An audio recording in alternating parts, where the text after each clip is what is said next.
ब्रह्मांडापदी श्री सप्तशक्ती महाग्रंथ, श्री हिंदू धर्मग्रंथ याबद्दल आपण बघूया.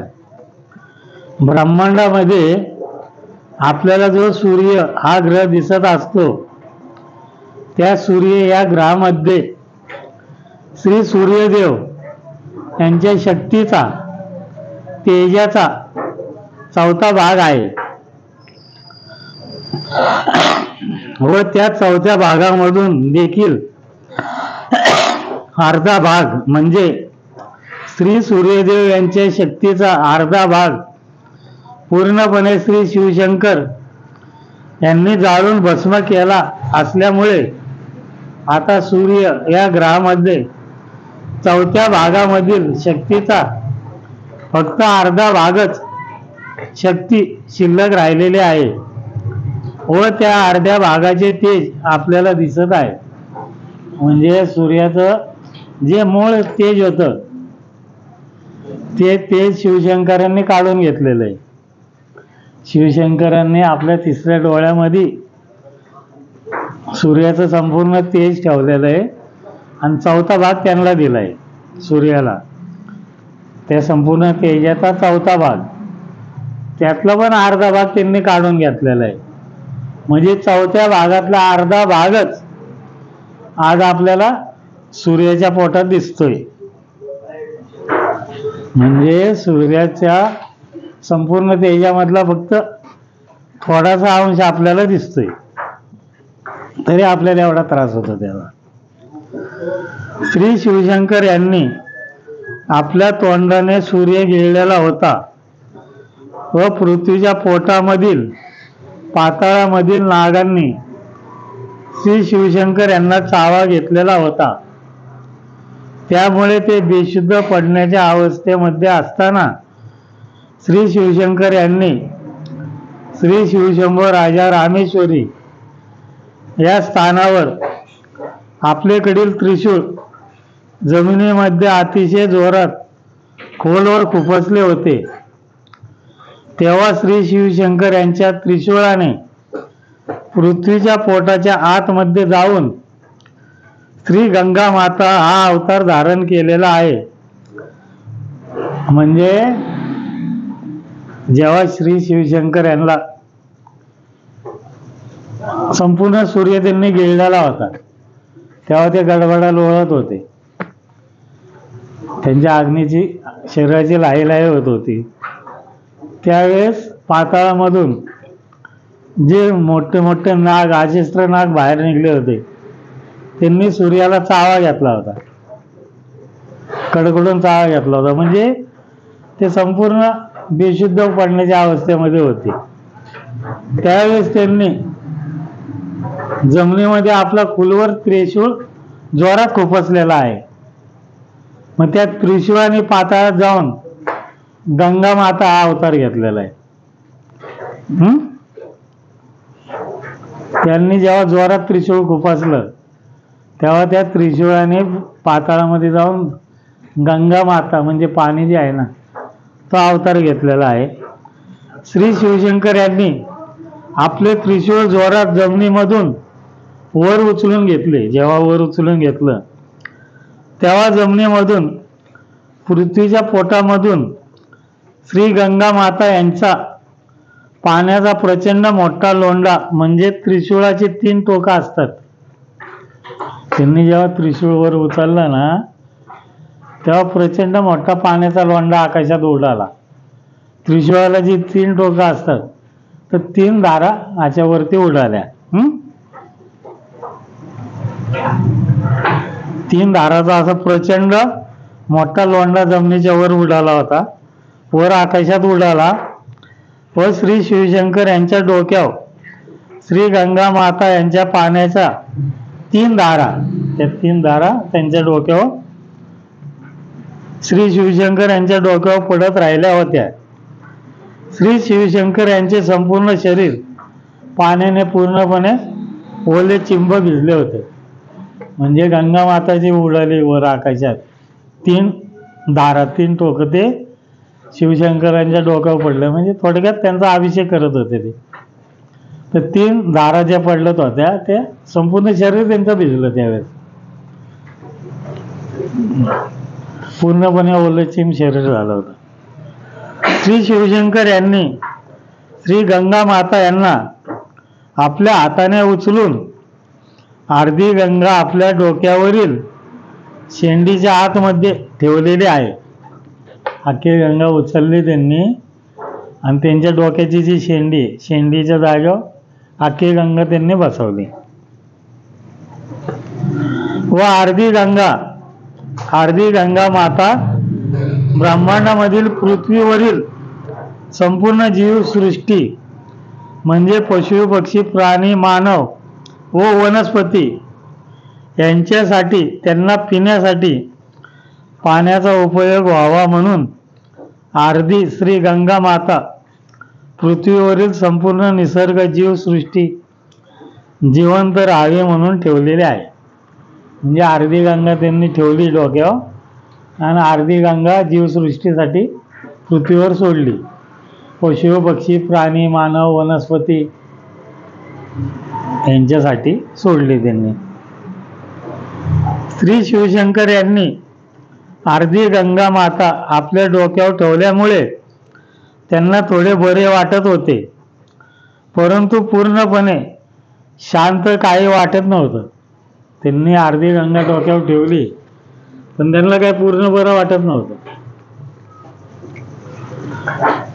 तेव्हा म्हणजे जेव्हा त्यांनी हे केलं तेव्हा श्री शिवशंकर यांनी पुन्हा त्याच जागेवर जिथून गंगा उत्पन्न झाली त्याच जागेवर आपल्याकडे त्रिशूळ अतिशय जोरात जमिनीमध्ये पृथ्वीच्या पोटामधील पाताळामध्ये खोलवर खुपसले होते. म्हणजे परत त्यांनी काय केलं, त्याच जागेवर परत आपल्याकडे त्रिशूळ इतकं जमिनीत खोलवर हे केलं पाताळापर्यंत, म्हणजे खुपसलं होतं त्यावेळेस त्यांनी जोरात.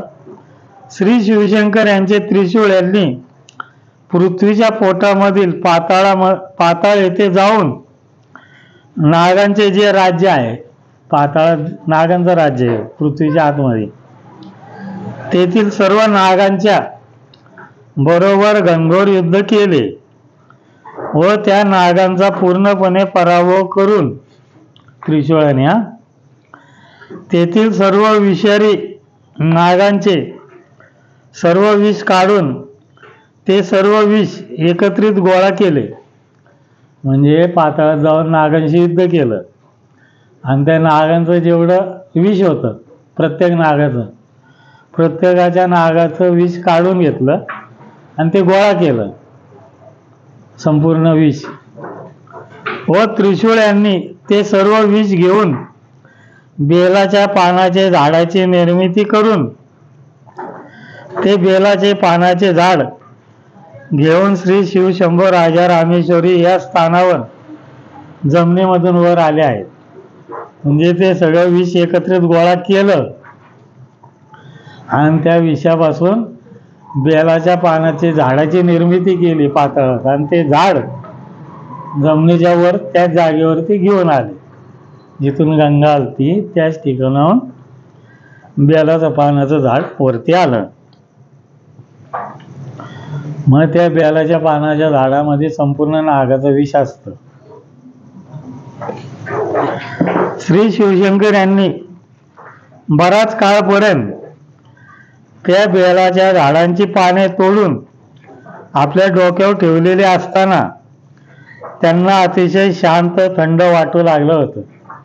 मग त्यांनी स्वतःच्या हाताने एक एक बेलाचं पान तोडलं आणि आपल्या डोक्यावर ठेवलं. असं ठेवत ठेवत गेले तेव्हा त्यांना हळूहळू शांत शांत वाटायला लागलं, शांत थंड असं वाटू लागलं हळूहळू त्यांना.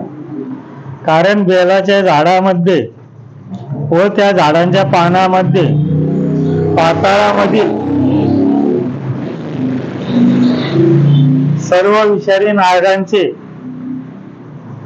विष एकत्रित भरलेले असल्यामुळे श्री शिवशंकर यांनी बेलाचे पान आपल्या डोक्यावर ठेवले असताना बेलाचे झाडाचे पानामधील विषामुळे श्री शिवशंकर यांना नागांनी चावलेले विष होते. ते विष बेलाचे झाडाचे पानामधील विषामुळे नष्ट होत होते व बेलाचे झाडाचे पान ते विष शोषण करून घेत होते. त्यामुळे श्री शिवशंकर यांना अतिशय शांत थंड वाटत होते. म्हणजे जे बेलाची पानं त्यांच्या डोक्यावर ठेवत होते ते बेलाच्या पानात नागांचं विष भरलेलं आहे आणि यांच्या शरीरात जे नागांनी चावलेलं होतं, जे विष होतं ते बेलाच्या पानाच्या आतमध्ये जे विष आहे ते विष ओढून घेत होतं यांच्या शरीरातलं विष. म्हणजे यांच्या शरीरात जे विष होतं ते बेलाच्या पानाच्या झाडातलं जे विष आहे ते विष ओढून घेत होतं, शोषण करून घेत होतं. त्याच्यामुळे यांना शांत थंड वाटत होतं. बेलाच्या पानाने त्यांच्या शरीरातलं विष ओढून घेत होते. असं श्री शिवशंकर यांच्या त्रिशूळाने पाताळामधील सर्व नागांचे विष एकत्रित करून ते सर्व विष बेलाच्या पानाच्या झाडाच्या रूपाने जमिनीच्या वर आणल्यामुळे बेलाच्या झाडाच्या प्रत्येक पानाला त्रिशूळाप्रमाणे 3-3 टोक्या असतात. त्याच्यामुळं त्रिशूळाप्रमाणे 3-3 टोके प्रत्येक बेलाच्या पानाला असतात. ते त्रिशूळाने निर्मिती केलेली. श्री शिवशंकर यांनी आपल्या डोक्यावर श्री गंगा माता यांना ठेवलेले असल्यामुळे श्री सूर्यदेव यांचा जो त्रास श्री शिवशंकर यांना होत होता तो त्रास थांबला होता. म्हणजे सूर्याचा जो त्रास होत होता शिवशंकराला तो गंगा माता ठेवल्यामुळे तो त्रास शांत वाटत होता. त्यांना त्रास होत नव्हता. आता तो त्रास थांबला होता. व त्यांना पाताळामधील नागांनी चावलेले होते तेव्हा त्यांनी बेलाच्या झाडाची पाने आपल्या डोक्यावर ठेवलेले असल्यामुळे नागांनी चावलेले विष होते ते विष त्यांच्या संपूर्ण शरीरामध्ये भिनलेले होते. ते विष पूर्णपणे उतरले होते. म्हणजे सूर्याच्यामुळे जी उष्णता त्यांना जाणवत होती शरीराची ती गंगा माता ठेवल्यामुळं ते शांत झाले एकदम. म्हणजे त्यांना त्रास होत नव्हता. त्यानंतर त्यांनी जे चावा घेतला होता नागांनी ते बेलाची पानं ठेवल्यामुळं ते नागांनी चावलेलं विष उतरलं यांच्या शरीरातलं. त्याच्यामुळे त्यांना शांत वाटत होतं. सगळं विष नष्ट झालं. ते त्यांना एक शांत वाटलं. त्यामुळे श्री शिवशंकर यांना अतिशय शांत वाटून त्यांच्या शरीराला पूर्ण आराम मिळत होता.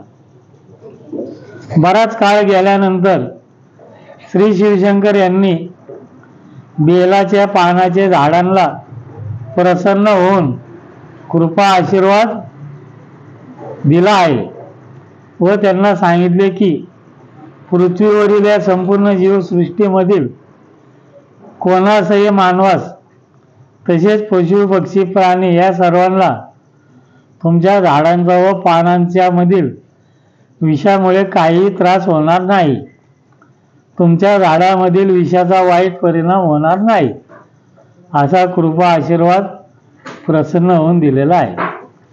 म्हणजे शिवशंकराने बेलाच्या झाडाला आशीर्वाद दिला की तुमच्या झाडाच्या विषाचा पशु पक्षी प्राणी तसंच मानव यांना काही त्रास होणार नाही.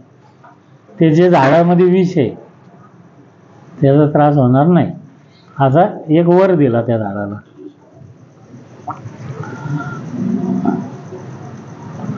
आज देखील बेलाच्या पानामध्ये व झाडामध्ये पूर्णपणे नागांचे विष भरलेले आहे परंतु त्याचा काही त्रास आपल्याला होत नाही.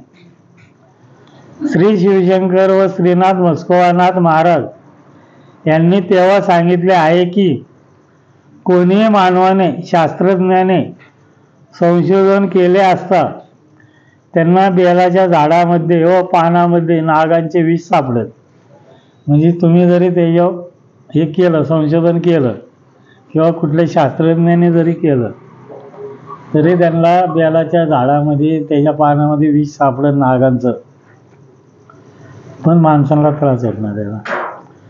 श्री शिवशंकर यांना इतर शक्तींच्या पासून त्यांच्या डोक्याला जो काही इतरांच्या पासून त्रास होत असतो तो त्रास श्री शिवशंकर यांच्या डोक्यावर बेलाची पाने ठेवल्यामुळे त्यांचा त्रास कमी होऊन पूर्णपणे तो होणारा त्रास नष्ट होत असतो. त्यांना अतिशय शांत वाटत असते. म्हणजे बेलाची पानं शंकराच्या डोक्यावर ठेवतो आपण, त्याच्यामुळे त्यांना शांत वाटतं.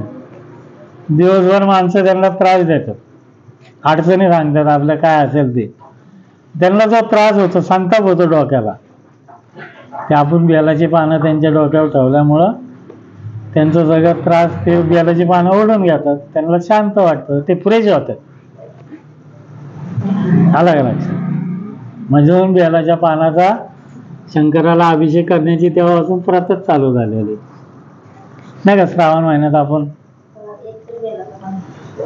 श्री सूर्यदेव हे श्री चंद्रदेव यांच्याकडे युद्धामध्ये मदत करावी म्हणून श्री चंद्रदेव यांना गायावाया करून विनवत होते.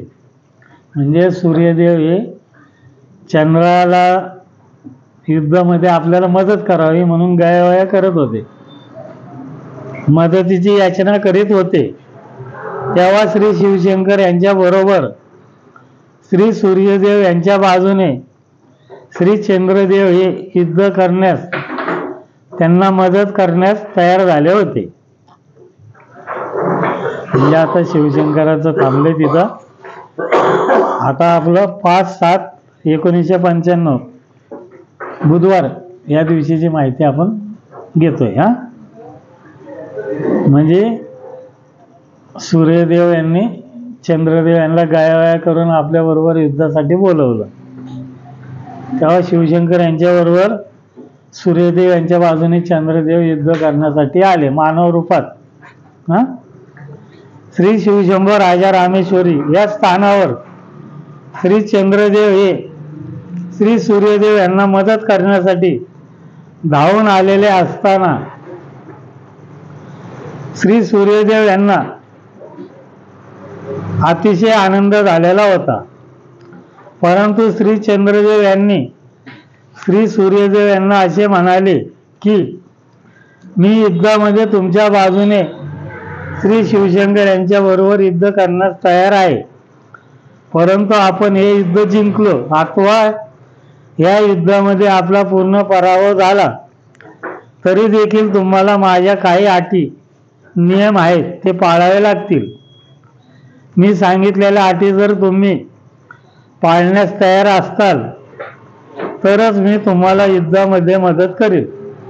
म्हणजे चंद्र काय म्हणला सूर्याला, मी तुमच्याबरोबर युद्धाला येतो, युद्ध करायला शंकराबरोबर, पण माझ्या काय अटी आहेत, काय नियम आहे ते तुम्हाला मान्य असेल, त्या अटी तुम्ही पाळणार असेल तरच मी तुमच्या बाजूने शिवशंकराबरोबर युद्ध करेल, नाही तर तुमचं तुम्ही बघून घ्या, नाहीतर मी युद्धामध्ये तुम्हाला मदत करणार नाही, असं त्याने स्पष्ट सांगितलं चंद्राने.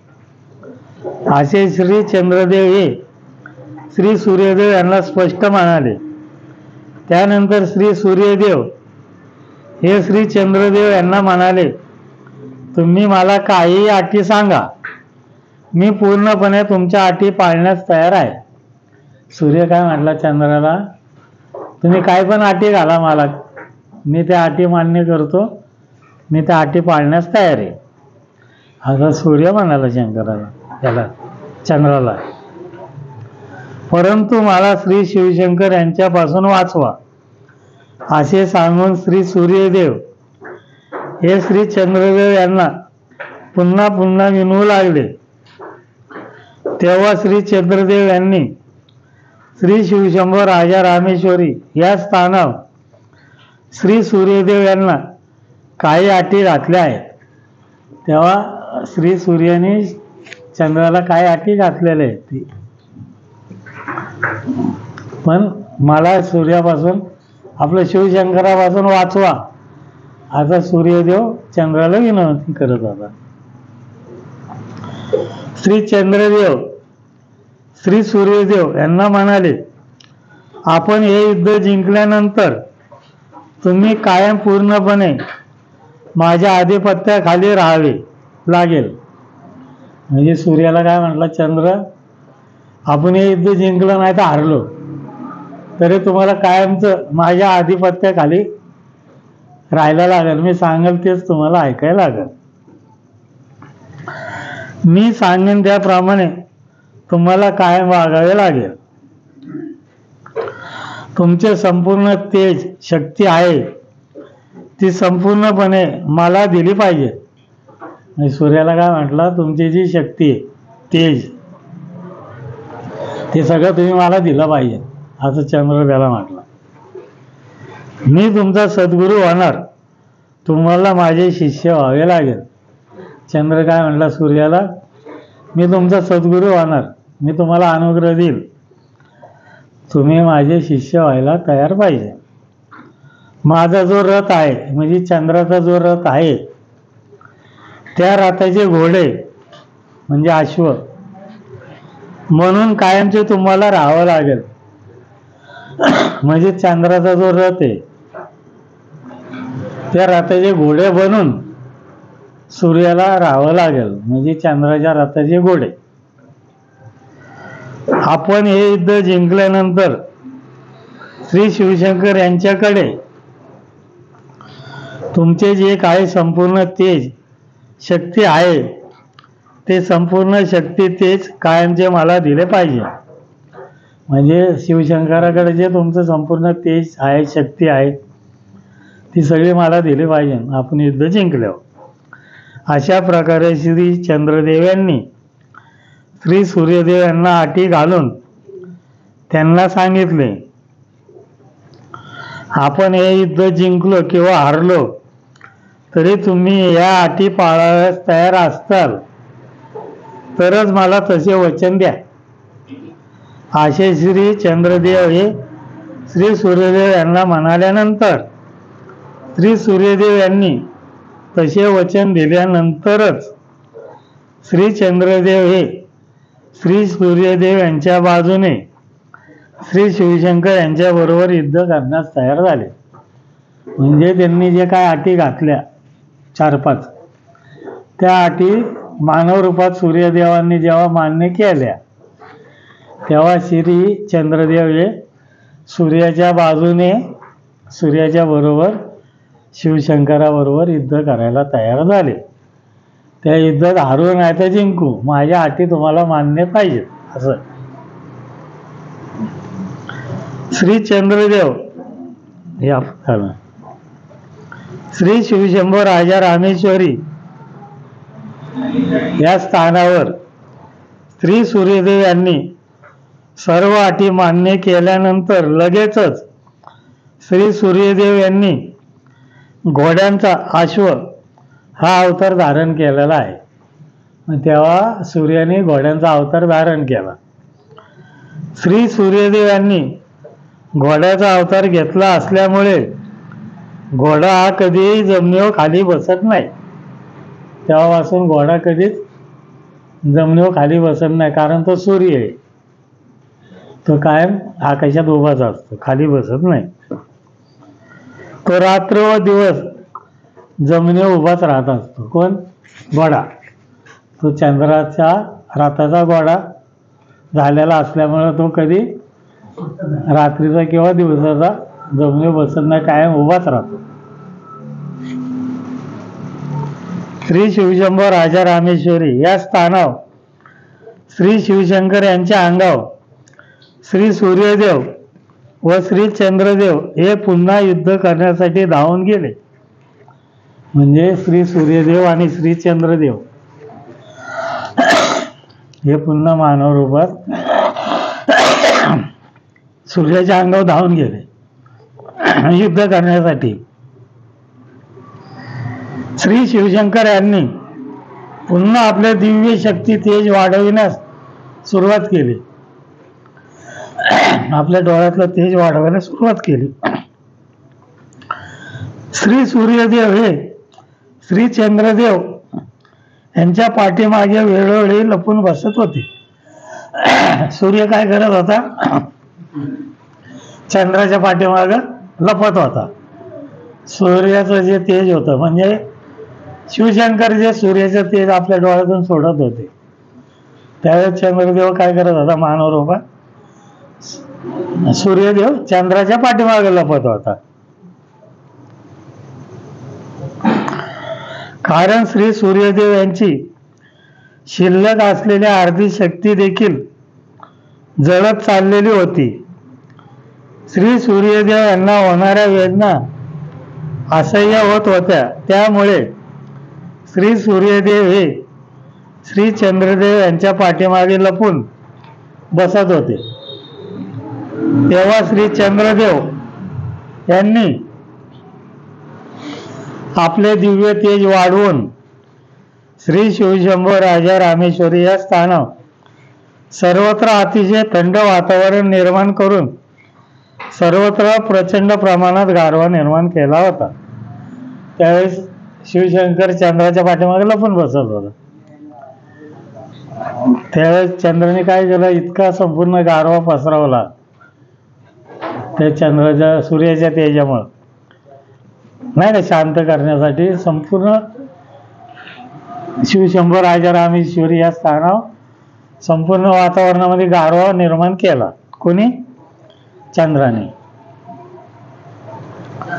श्री शिवशंकर हे श्री चंद्रदेव यांनी सर्वत्र गारठा निर्माण केला असल्यामुळे श्री शिवशंकर यांचे संपूर्ण शरीर हे पूर्णपणे गारठून गेले होते.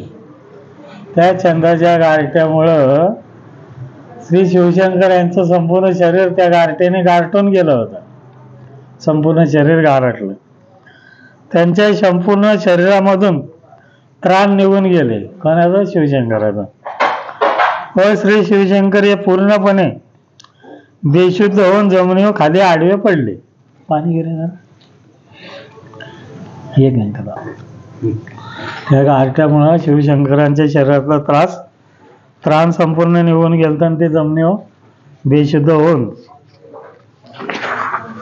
आडवे पडले होते. श्री शिवशंकर यांचा अजस्त्र नाग देखील गारठ्यामुळे खाली जमिनीवर बेशुद्ध होऊन पडलेला होता. शिवशंकरांचा जो अजस्त्र नाग आहे, तो नाग पण बेशुद्ध होऊन जमिनीवर खाली पडला होता. शिवशंकर पण बेशुद्ध होऊन जमिनीवर खाली पडले होते. त्रिशूळ देखील गारठून खाली जमिनीवर आडवा पडलेला होता. त्रिशूळ जे आहे ते पण गारठला होता, तो पण जमिनीवर आडवा पडलेला होता. श्री सूर्यदेव यांनी या संधीचा फायदा घेण्याचे ठरवून पुन्हा आपली शक्ती तेज वाढवून श्री शिवशंकर यांना पूर्णपणे जाळून नष्ट करण्याचा प्रयत्न करू लागले होते. त्या संधीचा फायदा सूर्याने घेतला. सूर्याने काय केलं? हे सगळे बेशुद्ध पडलेले असताना आपलं शक्ती तेज वाढवायला सुरुवात केली. तिने विचार केला की आता बेशुद्ध पडले, त्यांना जाळून नष्ट करून टाकू. या संधीचा फायदा घ्यायचा त्यांनी ठरवलं. श्री शिवशंकर यांना पूर्णपणे जाळून नष्ट करण्याचा प्रयत्न करू लागले. तेव्हा काय झालं? श्री विष्णुदेव हे श्री शिवशंकर यांच्या मदतीसाठी धावून आले होते. तेव्हा काय झालं? श्री विष्णुदेव हे वातावरणात गेलेले होते ना, ते यांच्या मदतीसाठी धावून आले. विष्णुदेव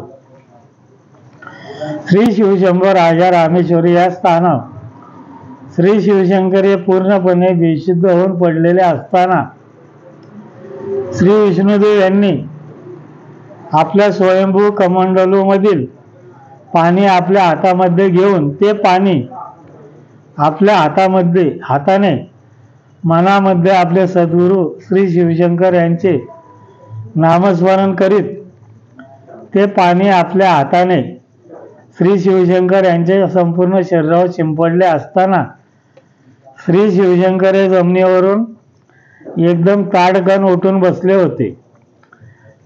म्हणजे हे बेशुद्ध होऊन पडलेले असताना सूर्य यांना जाळण्याचा प्रयत्न करत होता. त्यावेळेस श्री विष्णुदेव हे शिवशंकर यांच्या मदतीला धावून आले.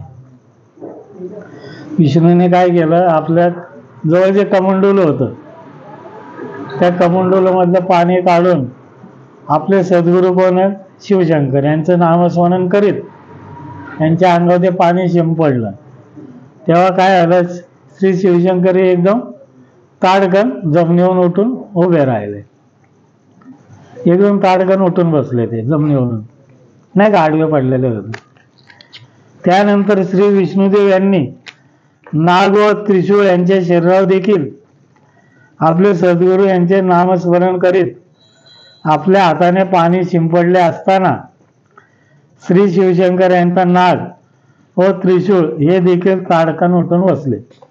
मग विष्णूने त्यानंतर काय केलं, त्यांचा नाग आणि त्रिशूळ हे पण बेशुद्ध पडले होते, त्यांच्यावर पण पाणी शिंपडले यांचं नामस्मरण करत, ते पण बेशुद्ध अवस्थेमधून ताडकन उठून बसले. श्री शिवशंभो राजा रामेश्वरी या स्थानावर त्यानंतर श्री शिवशंकर व श्री विष्णुदेव हे दोघे मिळून श्री सूर्यदेव व श्री चंद्रदेव यांच्या अंगावर धावून गेले असताना श्री शिवशंकर यांच्या नागाने श्री सूर्यदेव व श्री चंद्रदेव या दोघांना पूर्णपणे विळखा घालून बंदिस्त केले होते. या दोघांना नाग जरा देखील हालचाल करून देत नव्हता, हलू देत नव्हता. त्यावेळेस काय झालं, शिवशंकर यांचा नाग आहे, चंद्रदेव आणि सूर्यदेव मानव रूपात होते. या नागाने त्यांना असा पूर्ण विळखा घातला दोघांना, शिवशंकरांच्या नागाने अजस्त्र रूप धारण केलं त्यांनी, आणि या दोघांना पूर्ण विळखा घातला, त्यांना हालूच द्यायना. दोघांना काय जरा देखील हालचाल करून देत नव्हता तो नाग त्यांना. श्री शिवशंकर यांनी आपल्या मनामध्ये असा निश्चय केला की आपला नाग जळून भस्म झाला तरी चालेल, परंतु आपण या दोघांना पूर्णपणे जाळून नष्ट करायचे असे मनामध्ये ठरवून आपले दिव्य शक्ती तेज प्रचंड वाढवून श्री सूर्यदेव व श्री चंद्रदेव यांना पूर्णपणे जाळून नष्ट करण्यास सुरुवात केली होती. शिवशंकरांनी काय विचार केला, आपला नाग जळून भस्म झाला तरी चालेल, पण या दोघांना जाळून नष्ट करायचं. म्हणून शिवशंकराने आपल्या डोळ्यातलं तेज वाढवलं आणि या दोघांना त्या तेजाने जाळून टाकण्याचा प्रयत्न करू लागला. पूर्णपणे जाळून नष्ट करूया असा विचार केला. थांबूया का?